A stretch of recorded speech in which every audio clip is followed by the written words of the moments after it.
విచిత్రంగా మనిషిని కబలిస్తుందో గుండెల్లో వణుకు పుట్టే ఒక మాట చెప్తాను. ఆ మధ్య ఉత్తరప్రదేశ్ రాష్ట్రంలో అద్భుతమైన కబడ్డీ ప్లేయర్, అతని పేరు బ్రిజేష్ సోలంకి. కబడ్డీలో అడుగు పెట్టాడంటే ప్రత్యర్థుల గుండెల్లో వణుకు పుట్టిస్తాడు. శరీరంలో కనీసం జ్వరం వచ్చిన జ్ఞాపకాలు కూడా అతని బ్రతుకుల్లో లేవట.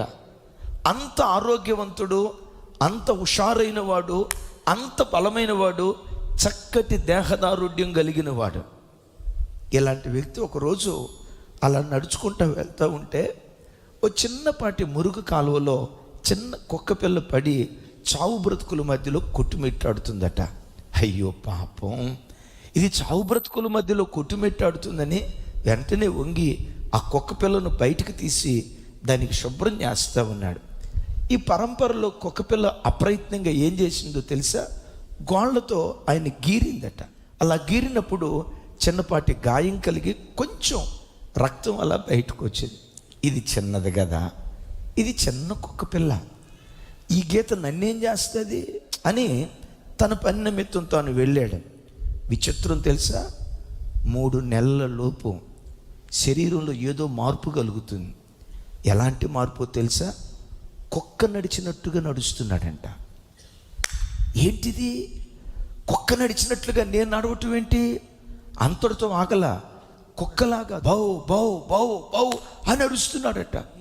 తెలిసిన డాక్టర్ల దగ్గరికి తీసుకెళ్ళారు. విచిత్రం ఏంటో తెలుసా? అతనికి రిబీస్ వ్యాధి అనే వచ్చిందని. అయ్యా, ఈయన బ్రతికించాలంటే ఏం చేయాలి? భారతదేశంలో ఉన్న డాక్టర్లు అందరూ చేరి ఆయన బ్రతికించాలని రకరకాలుగా ప్రయత్నం చేశారు. కుక్క మురిగినట్లుగా మురుగుతూ, కుక్క గతికినట్లుగా గతుకుతూ 22 సంవత్సరాల నిండు యవనస్తుడు చనిపోయాడు. బిడ్డలారా, భయపెట్టాలని కాదు, నీ మరణం ఎప్పుడుందో, నీ మరణ గడియ ఏ రోజుందో, ఎక్కడ ఎప్పుడు ఎలా రాలిపోతావో ప్రపంచంలో ఎవ్వడికి తెలియదు. రాజీవ్ గాంధీకి తెలుసా మెడ్రాస్లో తను రాలిపోతానని? ఇందిరాగాంధీకి తెలుసా తన కావలివాడిగా ఉన్న సైనికుడే తనను చంపేస్తాడని? తన ఇంట్లో ఉన్న ఫ్యానే తనకు ఉరితాడై తను ఆత్మహత్య చేసుకొని చనిపోతానని కోడెల శివప్రసాద్ గారు అనుకున్నాడా? ఆ ప్రజల కొరకు పరిపాలన చేయటానికి ప్రయాణమే వెళ్తున్న వైఎస్ రాజశేఖర రెడ్డి గారు మన కళ్ళ ముందు వారందరి జీవితాలు ఎలా ముగించబడ్డాయో ఒకసారి చూస్తారా? ఎప్పుడు, ఎక్కడ, ఎలా రాలిపోతుందో తెలియదు.